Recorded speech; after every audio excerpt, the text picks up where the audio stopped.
कलाम खुदा में से आज की जो आयत मुकद्दस है वो फिलिपियों पहला बाब और उसकी 29वीं आयत। Philippians chapter 1 verse 29। और आज का मौजू है हम दुख क्यों उठाते हैं, हम दुखों में से क्यों गुजरते हैं, खुदा क्यों अलाउ करता है, वाई गॉड अलाउज, हमारी जिंदगी में क्यों दुख जो आते हैं अगरचे हम नहीं चाहते। आज इस मौजू पर हम कलाम खुदा में से सीखेंगे। हम दुख क्यों उठाते हैं, वाई वी सफरिंग। उसका इंग्लिश टाइटल है कि हम दुखों में से क्यों गुजरते हैं, हम दुख क्यों बर्दाश्त हमें करने पड़ते हैं। फिलिपियों पहले बाब की 29वीं आयत मुकद्दसा को हम तिलावत करेंगे। Philippians chapter 1 verse 29। खुदा के कलाम मुकद्दस में रकम है क्योंकि मसीह की खातिर तुम पर ये फजल हुआ कि ना फक्त उस पर ईमान लाओ बल्कि उसकी खातिर दुख भी सहो। Thank you. क्या टॉपिक है आज? हम दुख क्यों सहते हैं, वाई वी सफरिंग। क्योंकि आमतौर पर तो यही तासुर है ना कि जब हम यीशु मसीह को कबूल कर लेते हैं फिर कोई परेशानी हमारी जिंदगी में, कोई चैलेंज नहीं आता हमारी लाइफ में, कोई मुश्किल नहीं होती। बस हमारे प्रीचर खासतौर पर जो प्रॉस्पेरिटी गॉस्पेल सुनाते हैं, जो वेस्टर्न थियोलॉजी को सुनाते हैं। मैं पिछले दिनों भी यह बात सिखा रहा था कि हमारा कल्चर या हमारी वैल्यूज में क्यों औरत को दुपट्टा लेना चाहिए, हमें क्यों अपने लिबास और अपने आउटफिट जो होता है, आउटफिट जिसे कहते हैं, वो कलाम के मुताबिक होना चाहिए। It's not about culture, it's about scripture. Hallelujah. ये कोई सकाफत या कल्चर की बात नहीं है, ये बाइबल की बात है। बाइबल मुकद्दस हमारे सामने है। हम दुनिया के तमाम जो कल्चर्स हैं, सकाफतें हैं, उनकी रिस्पेक्ट करते हैं, लेकिन हमारे लिए सबसे मोतबर बात खुदा के कलाम की होनी चाहिए, जो कुछ बाइबल कहती है। आमीन। जो कुछ खुदा का कलाम कहता है हमें उस पर गौर करना चाहिए। Why we suffering. अक्सर लोग सख्त दुखों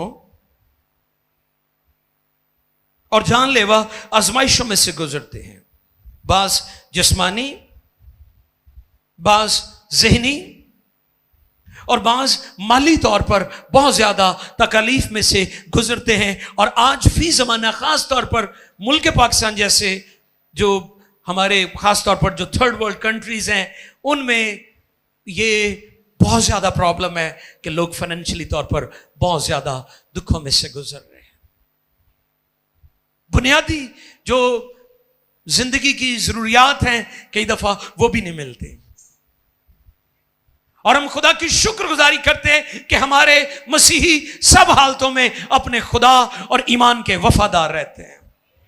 ये नहीं भी मुश्किलात आईयां, दुख आए तो एवं ईमान सस्ते जी सौदा कर दिता। कहीं सस्ते जी भी सौदा कर लेंगे ना।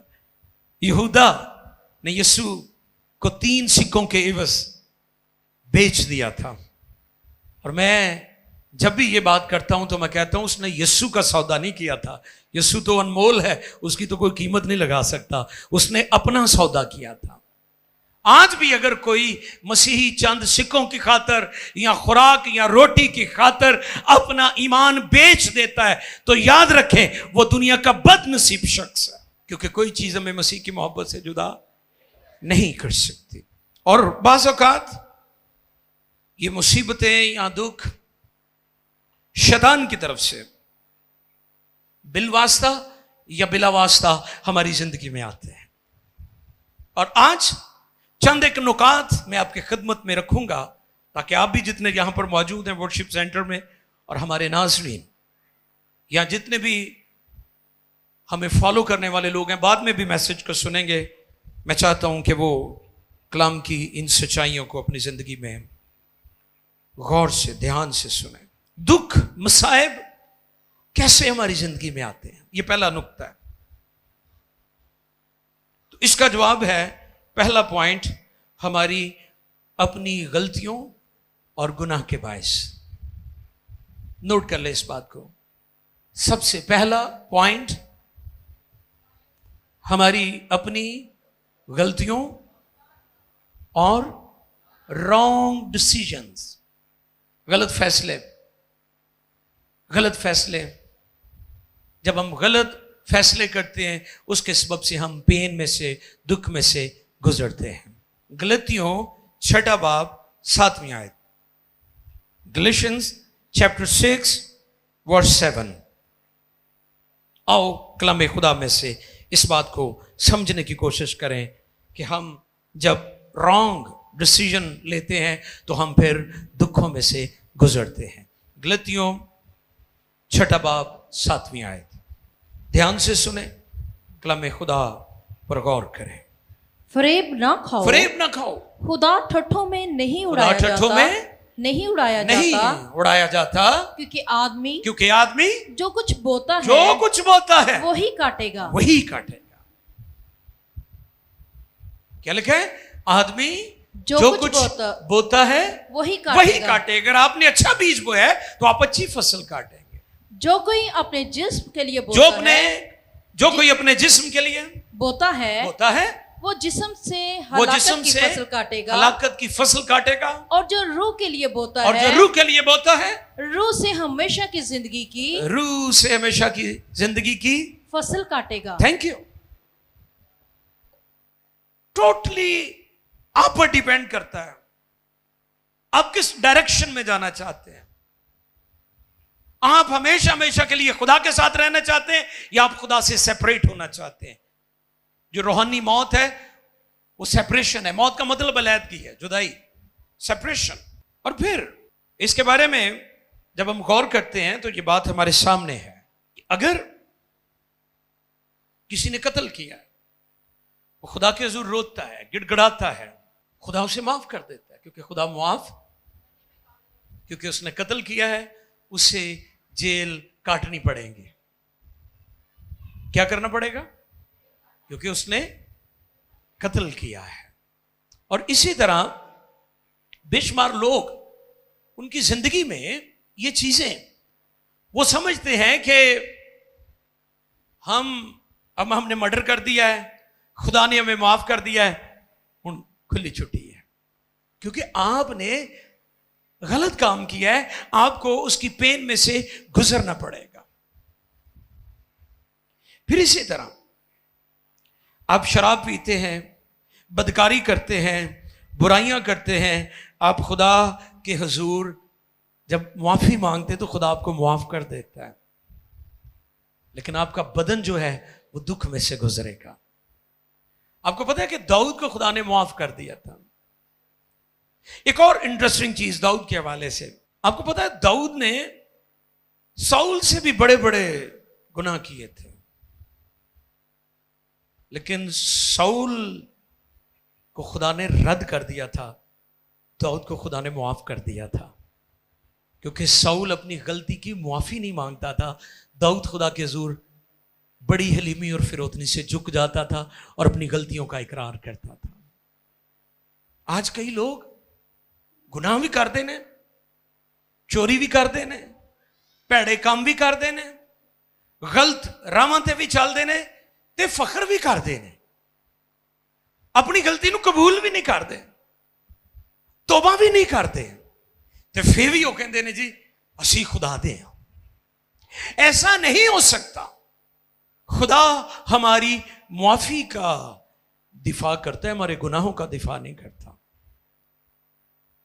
खुदा गुनहगार से मोहब्बत करता है, लेकिन गुनाह से उसे नफरत है।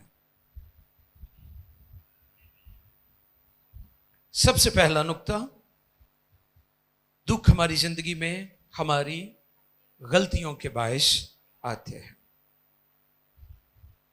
दूसरा पॉइंट, दूसरों की गलतियों के बायस। किन के बायस? एक वो दुख है जो हमारी अपनी गलतियों की वजह से हम बर्दाश्त कर रहे हैं, और दूसरी वजह किसी होर दी वजह तो असी कई बार यारियां दोस्तियां भी तो असी पालते हैं ना, है ना। और फिर क्या होता है, फिर जो वो काबू आंदा फिर नाल तुसी भी काबू आ जाते हो। कई दफा हमारी अपनी लानत नहीं होती, हम दूसरों की लानत में शरीक हो जाते हैं। जैसे बनी इस्राइल, आपको पता है बलाम ने 3 बार चाहा कि बनी इस्राइल पर लानत करे, लेकिन वो कामयाब। वाह, इसकी क्या वजह थी? क्योंकि खुदा का जलाल उनके ऊपर था। इब्लीस, बदरूहें, जादू, टूने टोटके, जंतर मंतर, काले पीले जादू के जितने भी हमले आपके ऊपर हों, अगर आप खुदा के जलाल के नीचे हैं तो कोई लानत, कोई अफसून, कोई टूना टोटका आपकी जिंदगी के खिलाफ नहीं चल सकता। लेकिन हां, अगर जलाल उठ गया, खुदा का पाकरू जुदा हो गया, खुदा का हाथ आपसे उठ गया और खुदा आपसे खफा हो गया, तो फिर आप आसानी से ट्रैप हो जाएंगे। फिर इसके बाद बनी इस्राइल गैर कौमों, गैर मबूदों के पास जाते, उनकी कुर्बानियों में शरीक होते, उनके प्रोग्रामों में शरीक होते। वो लानत जो 3 बार बलाम न कर सका, उसके बाद ऑटोमेटिकली उनके ऊपर आ गई, क्योंकि उन्होंने गैर कौम लड़कियों और लड़कों से अपने बच्चों की शादियां रचाई। और वो लानत जो बार बार उसने करना चाहा और ना कर सका, उसके बाद ऑटोमेटिकली उनके ऊपर आ गई। दूसरों की लानत में शरीक हो गए थे। कई दफा अपनी गलतियों से दुख नहीं उठा रहे होते। लिखे जो पराए झगड़े में हिस्सा लेता कुत्ते को है, फड़ो हाँ किसी कुत्ते नूं ते कान नूं मरोड़ो जरा, तुहाडा हशरों ने की करना है। ते इसलिए मेहरबानी करके लोकां दीयां गलतियां खतावां दी जिम्मेदारी तुसी ना लिया करो, जमानत ना दिया करो। कई विचारियां ने आप नहीं किस्तां ते शायद लई हुंदी, वो दूजियां दी जमानत दित्ती हुंदी, वो मरोड़ी देन पठान आ जांदा, वो हमारा पैसा वापस करो, तुम भी फ्रॉडी आओ। की करोगे तुसी फिर? क्योंकि आप दूसरों की गलतियों का दुख उठा रहे हैं। और मैं आपको खबरदार करना चाहता हूं, क्या इसके पीछे वजह है? क्योंकि कई दफा हम गलत फैसले करके दूसरों के गुनाहों और गलतियों की सजा हम खुद उठाते हैं। तो इसलिए आप उतना के करें जितना आपकी कैपेसिटी है, आपकी अप्रोच है, वो कर लें। ये बहुत बड़ा मसला है कि हम दूसरों की गलतियों की सजा भुगत रहे हैं। फिर तीसरी बड़ी वजह, खुदा का इलाही इंतजाम भी होता है। कुछ चीजों को खुदा आने देता है। जैसे लाजर बीमार था और यीशु को पता था कि मेरा दोस्त यीशु मसीह रुक गए, और फिर यीशु मसीह को फिर खबर मिली कि वो फिर यीशु रुक गए, और कितने दिनों बाद आए? यस, इसके पीछे वजह थी। हालांकि लाजर दियां भैणां कहंदियां सन कि अगर खुदावन तुसी इत्थे हुंदे, जो कि असीं सुनिया है, असीं वेख्या है कि तुसी मुर्दियां नूं जिंदा करदे हो, तो जे तुसी हुंदे तो भरा साडा भी नहीं मरना। लेकिन उसने होने दिया। कुछ चीजें हमारी जिंदगी में वो होने देता है क्योंकि उन चीजों से खुदा का जलाल जाहिर हो रहा होता है। और जो आयत आपने पढ़ी है उसमें यह बात सिखाई गई है, क्योंकि मसीह की खातिर तुम पर फजल हुआ है। हालेलुया। सिर्फ फजल नजात ली नहीं होया, अगली गल की है, बल्कि उस पर ईमान लाओ, ना कि फक्त उस पर ईमान लाओ, बल्कि उसकी खातिर दुख भी सहो। यानी वो दुख जो उसके जलाल के लिए होते हैं, उसमें वो आपको संभालता भी है। पता है ना, वो आपको संभालता भी है। वो आपकी फिक्र भी करता है। वो अपने फरिश्तों को भी हुक्म देता है ना कि जाओ इन्हां दी सब रामां च इन्हां दी हिफाजत करो। यीशु मसीह जब 40 डेज दुआ रोजे में थे और जब यीशु मसीह गालिब आए, शैतान ने आजमाइशें रखी खुदा उनके सामने, जब वो नाकाम हो गया तो फिर लिखा फरिश्ते यीशु की खिदमत करने लगे। हालेलुया। हमारी जिंदगी में ऐसे काम और वाकयात और ऐसे मोड़ आते हैं जिसमें या तो हम इनकार कर दें या फिर कायम रहकर गालिब आकर सुरखरू हो जाएं और उसके फरिश्ते हमारी खिदमत करें, फरिश्ते हमारी मदद करें। आइए देखिए जरा एक और नुक्ता है मेरे सामने। यूहन्ना की मार्फत लिखा गया इंजीली बयान 5वें बाब की 14वीं आयत मुकद्दसा। इन बातों के बाद जी वो यीशु को हैकल में मिला जी। उसने उसे कहा, देख तू तंदुरुस्त हो गया है। देख तू तंदुरुस्त हो गया है, फिर गुनाह न करना। अच्छा, इसका मतलब कि उसकी बीमारी के पीछे उसका गुनाह था कि ये वजह भी होती है। आपकी बीमारियों के पीछे की ये वजह भी है। यीशु ने क्या उसे कहा? तू तंदुरुस्त हो गया ना। उसने उससे कहा देख तू तंदुरुस्त हो गया है, फिर गुनाह न करना, ऐसा ना हो के तुझ पर इससे भी ज्यादा आफत आए। उन कई दुआ करान के बदरूआ कढ़ा लैणगे ते जिंदगी फे पुरानी फे आन के भाई से चंगी दुआ कराई अस ते बहुत ही मुसीबत च पै गए हैं। यह उन्हां लई हवाला है। कई आ जाते हैं ना कि जी असीं ते जी जदों दी दुआ शुरू की है, गिरजे आना शुरू किया है तो साढ़े ते हालात अगे नालों बहुते खराब हो गए हैं ते असीं ते दुआ करा के मुसीबत में पै गए है ना, कहते हैं ना। उनके लिए हवाला है।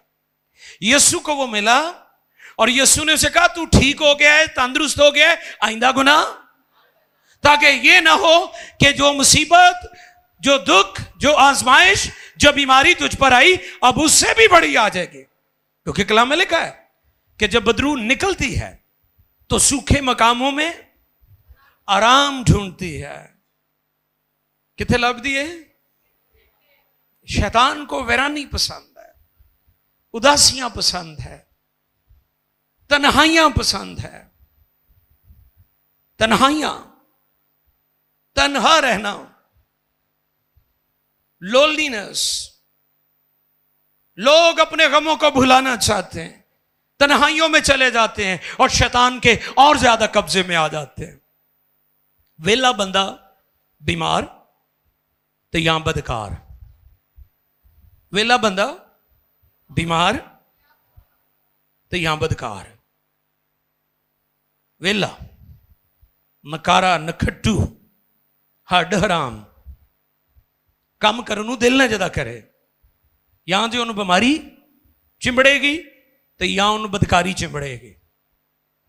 वेला बंदा बीमार, हाँ बोलो, मैं ताड़ी थोड़ी गल कर रहा, मैं तो वेले दी कर रहा। तुम तो सारे काम में बैठे हुए हो, मैनू पता है। वेला बंदा बीमार ते या बदकार, ये दो काम लाजमी करेगा। दाऊद अगर मैदान जंग में चला जाता तो शायद वो बदसबा के साथ बदकिरदारी न करता। और फिर यीशु ने उसे कहा तू तंदुरुस्त हो गया है, फिर गुनाह ना करना। अब यूहन्ना 9 पढ़िए जी, यूहन्ना की इंजील 9वां बाब, the gospel of John chapter 9 दूसरी आयत, वर्स 2 and 3, दूसरी और तीसरी आयत।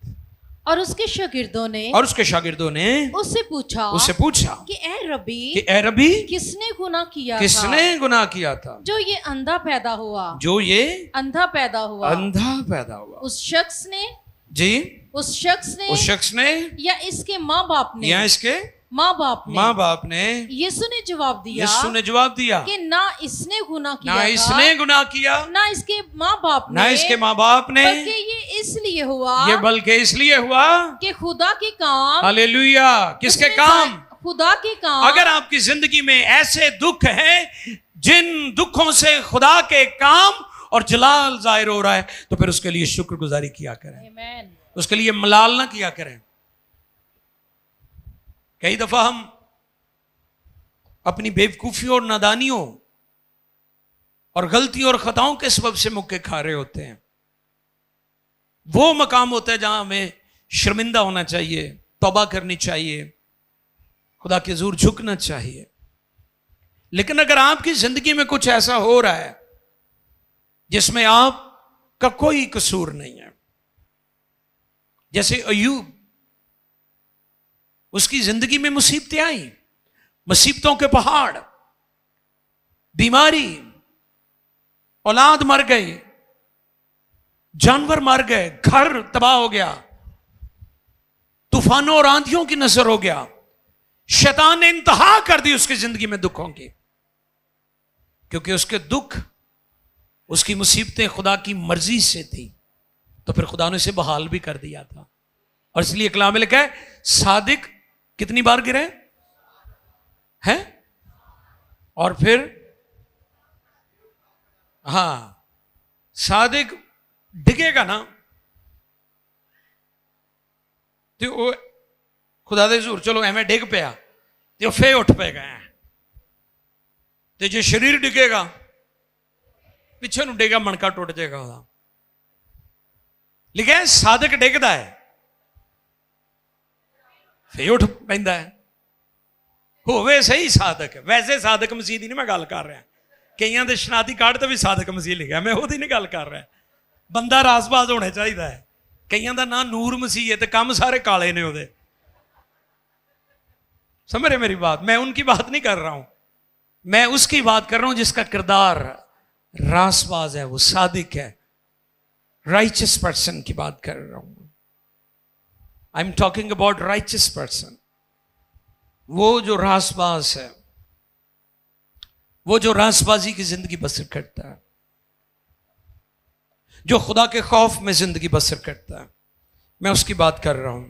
अगर वो गिर जाए तो वो पड़ा नहीं रहेगा, उठ पाएगा।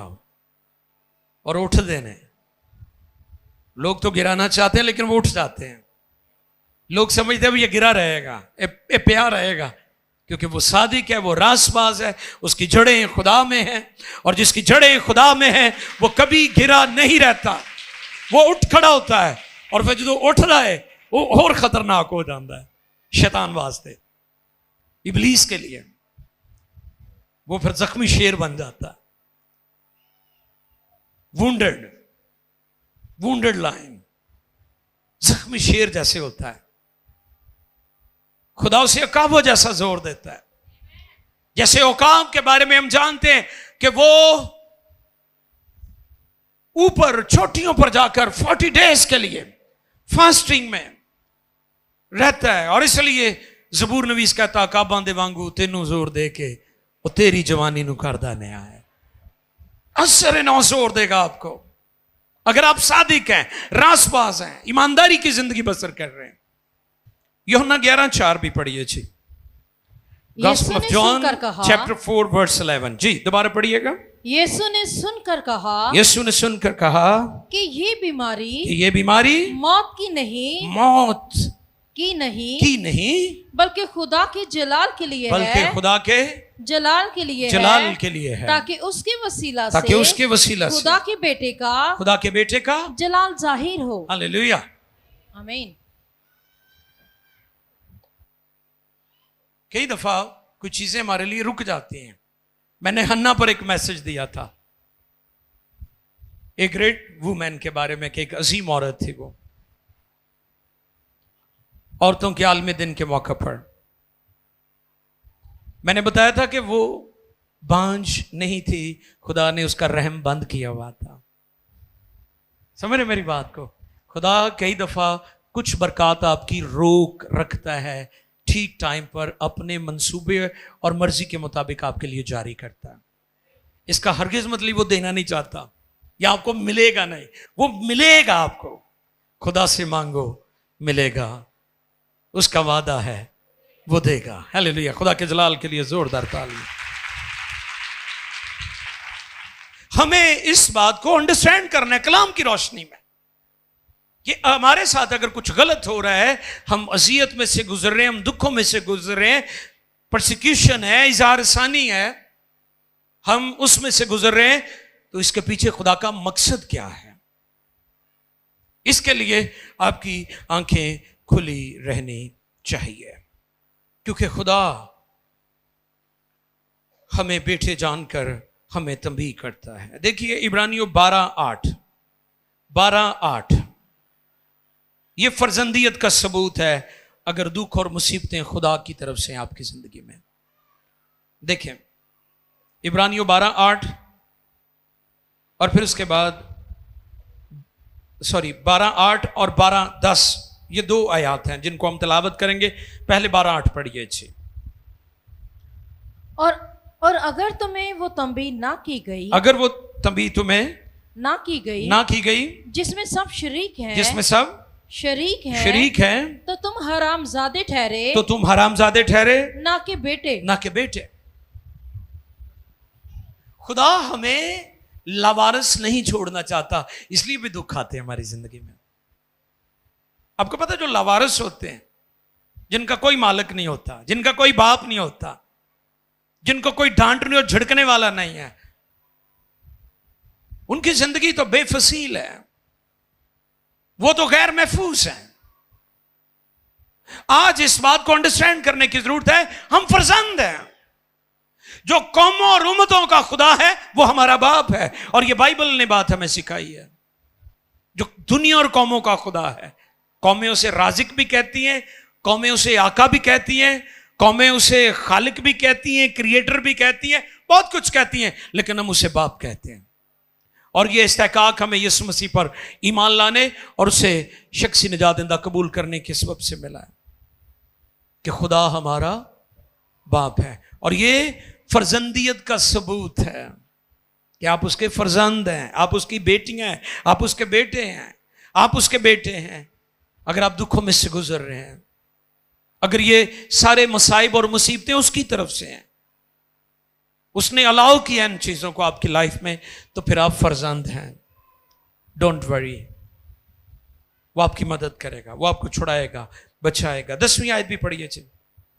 वो तो थोड़े दिनों के वास्ते, हाँ जी, ये जिस्मानी माँ बाप की बात कर रहे हैं यहां पर पौलुस रसूल, कि वो तो थोड़े दिनों के लिए वास्ते अपनी समझ के तंबीह करते थे, मगर ये हमारे फायदे के लिए यानी आसमानी बाप हमारे फायदे के लिए किस काम के लिए मुसीबत आती है हमारी जिंदगी में, दुख आते हैं हमारे बोल दें हमारे फायदे के लिए। दुनिया की किसी कौम में ये तालीम आपको नहीं मिलेगी कि दुखों का फायदा होता है। इंजील और बाइबल ने हमें सिखाया है कि दुख हमें फायदा भी देते हैं। आमीन। जिस्मानी बाप आर्जी तौर पर, वक्ती तौर पर तंबीह करते हैं, लेकिन लिखा है कि हमारा आसमानी बाप हमें इसलिए दुख और मुसीबतों में से गुजरने देता है, ये हमारे फायदे के लिए है। मगर ये हमारे फायदे के लिए फायदे के लिए करता है, ताकि हम भी उसकी पाकीज़गी में शामिल हो जाएं। वाह, क्योंकि वो पाक है, लिखा है वो पाक है, वो कदूस है, वो कदूस है। तुम भी पाक बनना, पुराने अहद में लिखा है गिनती की किताब में कि वो कदूस है, वो पाक है, तुम भी पाक बनना। ये हमें पाकीज़गी की तरफ चीजें लेकर जाती हैं। प्योरिफिकेशन हो रही होती है जब आपकी जिंदगी में चैलेंज होते हैं, मुश्किलात होती हैं, दुख आते हैं, बीमारियां आती हैं। शुरू में मैंने जिक्र किया था, ज़हनी भी होती हैं, माली भी होती हैं, बच्चे भी तंग करते हैं, मियाँ बीवी के दरमियान मसाइल हैं, गैर कौमें तंग करती हैं, इज़ारसानी आ जाती है, तरह तरह के चैलेंज आपकी लाइफ में आ जाते हैं। इन सारे हालात में अगर आप खुदा में हैं तो फिर खुदा आपकी मदद भी करेगा। आखिरी बात, लोहे के टुकड़े की मिसाल मैं आपके सामने रखना चाहता हूँ।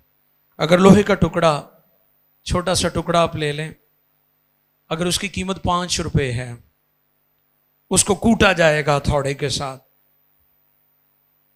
और आप घोड़े की जो नाल बन जाती है, आपको पता, वो नाले से डाली होती है उसको, ठीक है, वो कड़े से जो उसके मुंह में डाले होते हैं, उससे वो लगामा पाइया होंदिया ने उन्होंने, वो 5 रुपए तो 100 रुपए ते बन जाएंगे, क्योंकि वो लोहा कुटिया गया है। उन्हें कुटन तो बाद पहले 5 रुपए का सी, हुण किन्ने दा हो गया, 100 दा हो गया। और फिर उसको और कूटा जाए तो फिर उसकी सुइयां बन जाएंगी, ज्यादा सुइयां बन जाएंगी, उसकी कीमत 500 रुपया हो जाएगी 100 रुपए से। अगर उसको और बारीक करके आपकी घड़ी में वो सुइयां लगा दी जाएं तो उसकी कीमत हजारों रुपया हो जाएगी। इसी तरह आपकी जिंदगी में जो मुसीबतें आती हैं वो आपको कीमती से कीमती तर बनाई जाती हैं। आमीन। इसलिए आज ये पैगाम है कि हर दफा मुसीबतें, दुख, गुनाह की वजह से नहीं आती। खुदा का पर्पस भी होता है, खुदा का मकसद भी होता है। खुदा अपनी सूरत पर, अपनी शबी पर, आखिरी बात, खुदा चाहता है कि हम बेटे की हम शक्ल हो जाएं। खुदा हमें अपने बेटे की मानिंद बनाना चाहता है। लिखा है, बावजूद बेटा होने के उसने दुख उठाकर फर्माबरदारी सीखी।